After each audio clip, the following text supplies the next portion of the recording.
I want you all at home to imagine the gut-wrenching loneliness of being told these words. No one else is having this problem. That's the cruel echo that was in the ears of those trapped in the post office scandal. A scandal not just of words, but of life-shattering consequences. There were 4 suicides, there were bankruptcies, there was a pregnant mother put in jail. It's a real-life horror show laid bare by ITV's drama, Mr Bates versus the Post Office. And now the latest twist is that the Post Office are embroiled in the Horizon accountant scandal and now face criminal investigation for potential fraud. Yet Paula Vennells, the ex-CEO, clutches on to her CBE for, unbelievably, services to the Post Office. Services to the Post Office? What for? The biggest stitch-up since the Bayeux Tapestry. Nearly 1 million people are clamouring for Vennells to lose her CBE. It's a number that keeps climbing this petition. It's a thunderous demand for justice. This isn't just a petition. This is a roar from the public, fed up with injustice. Enter Alan Bates, the unsung hero of this dark tale, who actually turned down an OBE in protest. His actions aren't just noble. They're a stark, shining contrast to the murky depths of this scandal. Bates isn't just a hero. If you ask me, he's the sort of chap we desperately need more of within the political arena. Let's cut to the chase here, though.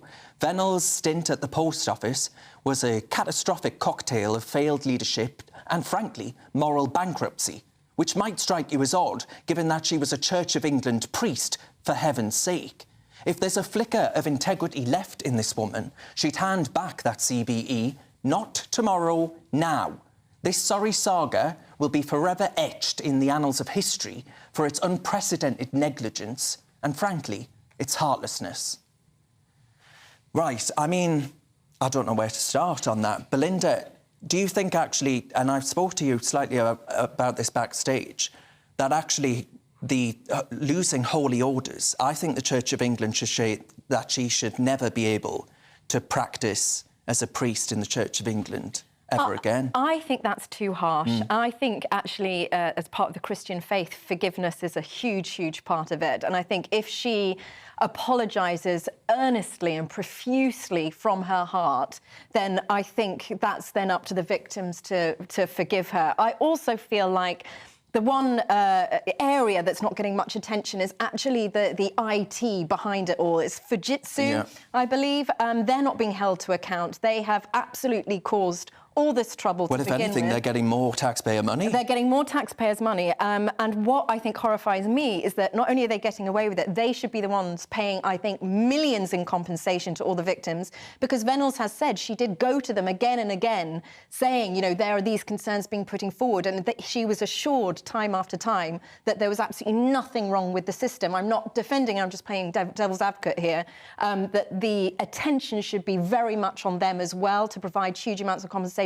It has been a crime that's committed to these innocent people. I was reading a story about one of the women being separated from her 2 children, being put in a drug-infested prison cell and having to do 3 months of, I think it was a 9-month sentence, completely innocent.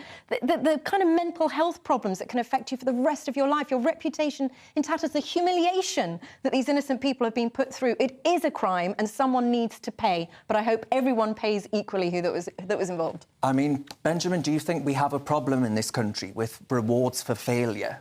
And it's not just failure, you know, this is negligence in the extreme.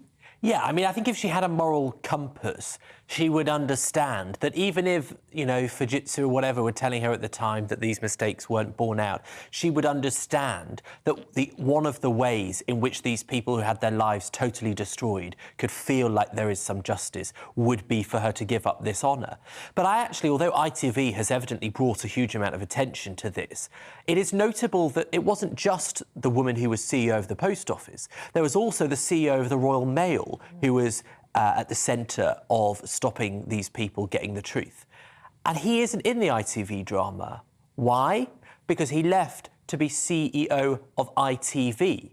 And if that doesn't tell you that we have a culture of cover-up and of rewarding failure in this country, that even the drama trying to highlight these decent people's fight covers up part of the story, I think that tells you all you need to know.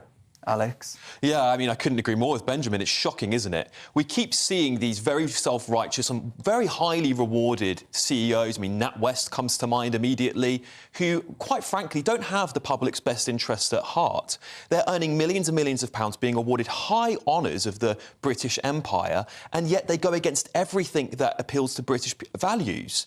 We're talking about Christianity here, and quite frankly, she's showing no remorse. I feel like the only time she's going to show any remorse is when she's forced to, which doesn't bide very well for her, in my opinion. Albie, do you think actually there are questions, and should be questions, for politicians who were in power at the time? You know, the coalition government, the Post Office Minister was Ed Davey, who is now Sir Ed Davey and leader of the Liberal Democrats. Do you think actually there need to be, it's not just Paula Vennells, do there need to be broader ramifications? I think we've got to look at what's happened to the Post Office and Royal Mail since 2010. There's been a pretty wildly panned failure of a privatisation which has gone on.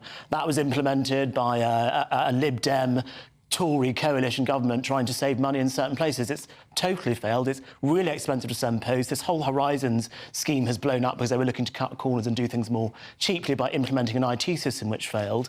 So, of course, yeah, I do think there are questions that politicians have to answer, but I have to say I don't really care about the honour. I care about the criminal investigation which is now ongoing, and that justice is served through the criminal justice system rather than something a bit virtue signalling like getting rid of an honour. Yeah, I agree. Yeah, and Benjamin, it does strike me that actually, because you mentioned the fact that it was an ITV drama that sort of brought it to the nation's attention in a really big way, because millions of people will have watched that drama series. But is it actually a damning indictment on the media as well, that it's taken so long for it to get this mainstream? To be honest, I don't think that's true, because, you know, I'd read about this for many years, particularly in the Daily Mail and the Times. They did a lot on it. And I suspect if they hadn't picked up these stories, then you would have never got to this point. I just think there is sort of, you know, a level of cynicism that people, you know, probably didn't really believe the stories that were being told until it was laid out as clearly as it has been in this drama. But I'd also point out on the failure of the privatisation of the post office. You know, you had the controversy with Nigel Farage and entitlement to a bank account. The reason you no longer have a legal entitlement to a bank account is because that was guaranteed by the post office, but now that's privatised, so they don't have to do it. So it's caused so many problems. But it is worth saying, Horizon, they started implementing that from, what, 1999? So, you know, that's... And Fujitsu has 100 public sector contracts at the moment. Yeah. So they better own up and explain exactly what's gone on here. And if they don't, they should start losing contracts in the public sector. Well, have you got what it takes to be a reasoned presenter? Well, send us a short clip of yourself to join@reasoned.uk, and we might be seeing you on this very channel very soon indeed.